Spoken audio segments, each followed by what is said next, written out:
बेटा कोई भी आदमी किसी बात का दावा करता है, जब वो दावा करता है उसके दावे से पहले कुछ लफ्ज़ इस्तेमाल होते हैं। जिस तरह के मुजाहिद कहता है मेरे पास एक किताब है, दावा तो है कि मेरे पास एक किताब है, लेकिन मेरे पास एक किताब है से पहले जो लफ्ज़ इस्तेमाल हुए हैं वो है मुजाहिद कहता है। जो ये लफ्ज़ दावे से पहले इस्तेमाल हुए हैं उनको ग्रामर ने एक खास नाम दिया है असूल शिक, और एक उसका दूसरा नाम है इबलागे कलाम, और जो दावा है उसका नाम है ताबे शिक, और दूसरा नाम है मतला कलाम।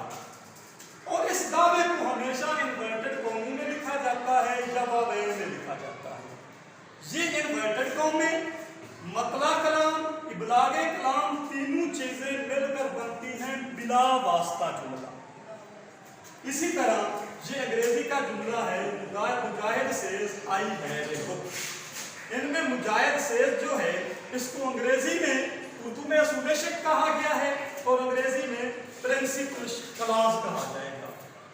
और इसका दूसरा नाम फिर ग्रामर ने दिया है, इस्तिलाही नाम जो है वो है रिपोर्टिंग स्पीच। और जो दावा है दावे का नाम है कोऑर्डिनेट क्लॉज, और इसका दूसरा नाम है रिपोर्टिंग स्पीच या इस्तिलाही नाम रिपोर्टेड स्पीच। और इसको भी इन्वर्टेड कॉमास में लिखा गया है। Reporting speech, reported speech, inverted commas तीनों मिलकर ये बनेगी डायरेक्ट सेंटेंस। अब तो समझ में आ गई होगी बात के डायरेक्ट जुमला क्या होता है। तो जो ये बात समझ में आ गई है तो किताब दें जरा अपनी 8वीं जमात की।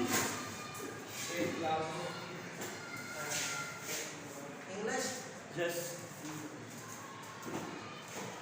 तो इसका सफ़ा नंबर है तुम्हारे पास है, ये देखें।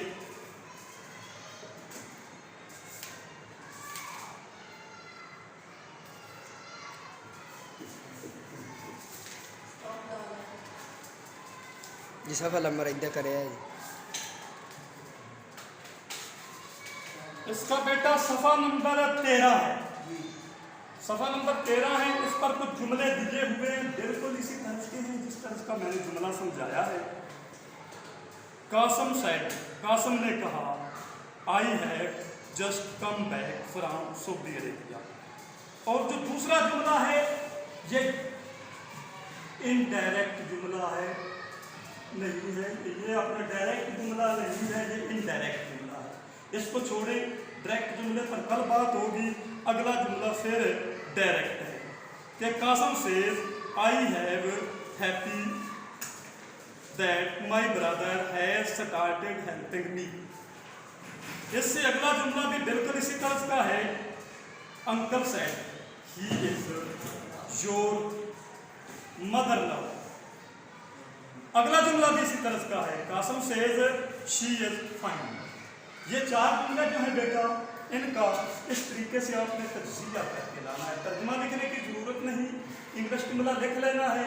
लिखकर प्रिंसिपल क्लॉज, नीचे रिपोर्टिंग स्पीच, इसी तरह कोऑर्डिनेट क्लॉज, नीचे रिपोर्टेड स्पीच, इन्वर्टेड कॉमा, और इन तीनों चीज़ों को मिलाकर नीचे डायरेक्ट सेंटेंस लिख देना है। और इंशाअल्लाह अगले लेक्चर में बात इनडायरेक्ट जुमले पर हो जाएगी।